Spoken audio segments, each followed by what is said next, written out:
को सशक्त करता हूँ तथा आप सभी को युवा दिवस की हार्दिक शुभकामनाएं देता हूँ। इस मंच की अध्यक्षता कर रही परम आदरणीय अध्यक्ष महोदय, निर्णायक मंडल, गुरुजन, मेरे प्यारे भाइयों और बहनों, मैं सोनी मोहन BA प्रथम वर्ष का छात्र इस भाषण प्रतियोगिता में अपने विचार को रखने जा रहा हूँ। यदि कोई त्रुटि पाई जाती है तो क्षमा प्रार्थी। ये तो हम सभी जानते हैं कि भारत दुनिया का सबसे बड़ा लोकतांत्रिक देश है और भारत में सबसे अधिक मताधिकारी रहते हैं, वोट देने वाले लोग रहते हैं। किंतु हमारी चुनाव प्रक्रिया क्या है ये सभी जानते हैं, लेकिन हमारी चुनाव प्रक्रिया में कई कमियां हैं जिनमें से कुछ पे मैं प्रकाश डालना चाहूंगा। मेरी नजर में सबसे बड़ी चुनाव में कमी ये है कि हमारे यहाँ नेताओं का कोई शैक्षिक योग्यता अनिवार्यता नहीं है।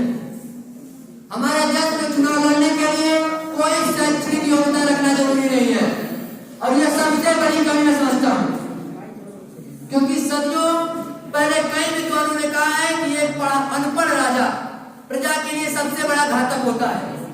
जब एक अनपढ़ राजा बनता है तो सबसे बुरी स्थिति शिक्षा की होती है और इसे कई बार हमने देखा भी है कई राजाओं की पीढ़ियों में। और दूसरी टॉपिक है कि चुनाव में राजनीतिकरण, जो राजनीति में अपराधीकरण चल रहा है। तो इस देश में कई सदियों से चला आ रहा है, दशकों से, कि चुनाव में कई बड़े बड़े जो बाहुबली नेता है, बाहुबली अपराधी है, वो चुनाव में प्रत्यक्ष रूप से भाग ले रहे, मंत्री, विधायक, सांसद, यहाँ तक सीएम भी बन रहे हैं।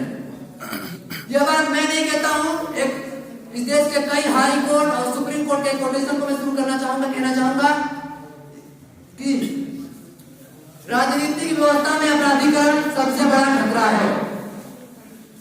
2004 से 2019 की भी चलन देखें तो 22%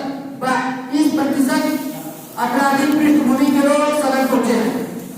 2004 में 120 दागी सांसद सदन पहुंचे, 2009 में 162 पहुंचे, 2014 में 185 पहुंचे, 2019 में 233। इस समय हमारे भारत के संसद में 43% सांसद दागी हैं, जिनके ऊपर दंगे का, हत्या का, साथ ही साथ बलात्कार जैसे गंभीर मामले दर्ज है।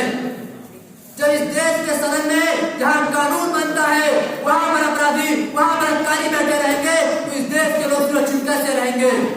इस देश में हम महिलाओं को भयमुक्त भारत कैसे दे सकते हैं जब यहाँ कानून बनाने वाले अधिकारी बैठे हुए हैं? अब हम बात करते हैं थोड़ी सी ईवीएम की।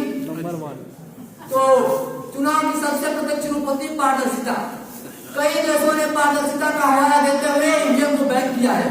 जर्मनी ने बैन किया, 2017 के चुनाव में जापान ने बैन कर दिया और अभी हमारा पड़ोसी मुल्क बांग्लादेश ने ये बिल पास किया है कि वो 2024 के अप्रैल में चुनाव होने वाले चुनाव में वो ईवीएम का प्रयोग नहीं करेगी।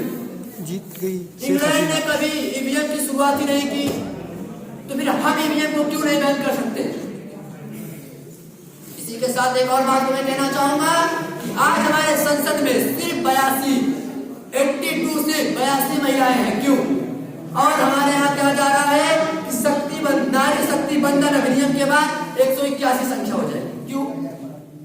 जब महिलाओं की आबादी 50% के लगभग है, 50 नहीं 40 है, कुछ भी, तो कम से कम 40% महिलाओं की संख्या सदन में होना चाहिए। और दूसरी बात मैं कहना चाहूंगा, जो चुनाव में घोषणा पत्र आते हैं तो चुनाव आयोग को यह विधि बनाना चाहिए कि घोषणा पत्र में की गई शर्तों को पूरा किया जाए। जो घोषणा पत्र में लिखे जाते हैं उसे पूरा किया जाए और चुनाव में धार्मिक कमेंट करने वाले नेताओं को चुनाव से बैन किया जाए। अब समय खत्म हो चुका है मेरा, इसलिए मैं अपनी वाणी को विराम देना चाहूंगा। यदि मुझसे कोई त्रुटि रही हो तो क्षमा प्रार्थी हो।